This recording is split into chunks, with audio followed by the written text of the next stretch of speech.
ಒಂದು 5 ಬುರ್ಜಿ ಮಾಡ್ತಾಯಿದ್ದೀನಿ.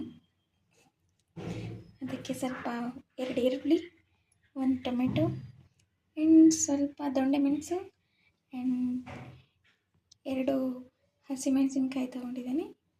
ಒಂದು 4 ಬೆಳ್ಳುಳ್ಳಿ ಹೆಸರನ್ನ ಕಟ್ ಮಾಡ್ಕೊಂಡಿದ್ದೀನಿ. ಆಮೇಲೆ ಸ್ವಲ್ಪ ಶುಂಠಿ.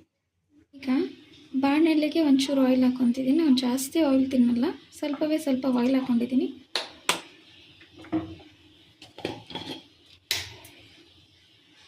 ಅದಕ್ಕೆ ಒಂಚೂರು ಜೀರಾ ಹಾಕ್ಕೊತಾ ಇದ್ದೀನಿ.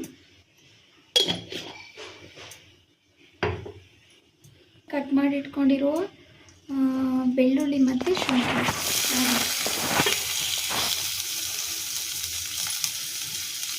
2 ಮೆಣಸು ಕಟ್ ಮಾಡ್ಕೊಂಡಿದ್ದೀನಲ್ವ ಅದನ್ನು ಇದರಲ್ಲೇ ಹಾಕ್ತೀನಿ.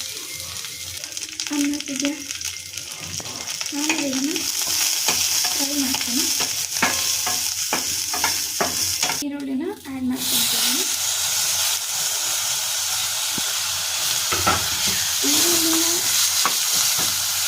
ಈರುಳ್ಳಿನ ಆ್ಯಡ್ ಮಾಡಿಕೊಂಡು ಅದು ಬಣ್ಣ ಚೇಂಜ್ ಆಗೋವರೆಗೂ ಫ್ರೈ ಮಾಡಬೇಕು. ಈರುಳ್ಳಿ ಚೆನ್ನಾಗಿ ಕಲರ್ ಬಂದಿದೆ, ಕಾಣಿಸ್ತಾ ಇದೆ ಇವಾಗ ಕಲರ್ ಬಂದಿದೆ. ಬಟ್ ಅದು ಚೆನ್ನಾಗಿ ಬೇಳೆ ಅಂತ ಸ್ವಲ್ಪ ಸಾಲ್ಟ್ ಹಾಕ್ಕೊತೀನಿ. ಈರುಳ್ಳಿ ಕಲರ್ ಚೆನ್ನಾಗಿ ಬಂದಿದೆ. ಸೊ ಇದಕ್ಕೆ ನಾನು ಟೊಮೆಟೊನ ಆ್ಯಡ್ ಮಾಡ್ಕೊತೀನಿ.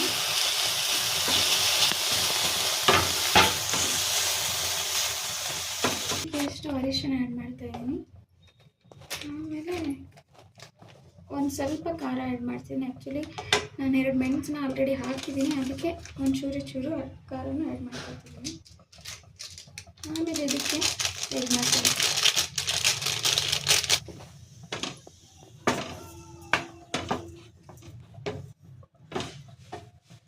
ಹಾಕ್ತಾಯಿದ್ದೀನಿ.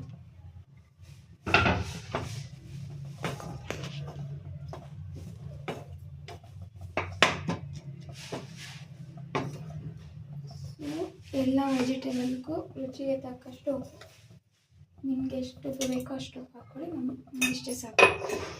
ಬುರ್ಜಿಗೆ ನಾನು 4 ಮೊಟ್ಟೆನ ತೊಗೊಂಡಿದ್ದೀನಿ. ಇದನ್ನು ಒಂಚೂರು ವಾಶ್ ಮಾಡ್ಕೊಂಡ್ಬಿಡೋಣ. 4 ಮೊಟ್ಟೆನ ತೊಗೊಂಡಿದ್ದೀನಿ. ಸೊ ಇದನ್ನು ಒಡ್ಕೊತಾ ಇದ್ದೀನಿ.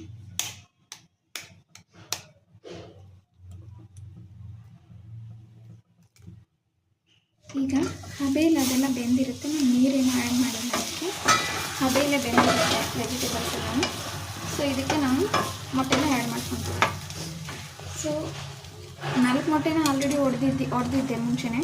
ಸೊ ಅದನ್ನ ಒಂದು ಗ್ಲಾಸಿಗೆ ಹಾಕ್ಕೊಂಡು ಈ ಥರ ಆಲ್ರೆಡಿ ತಿರುಗಿಸ್ಕೊಂಡಿದ್ದೀನಿ. ಇದನ್ನು ಇದರಲ್ಲಿ ಆ್ಯಡ್ ಮಾಡ್ಕೊತೀನಿ.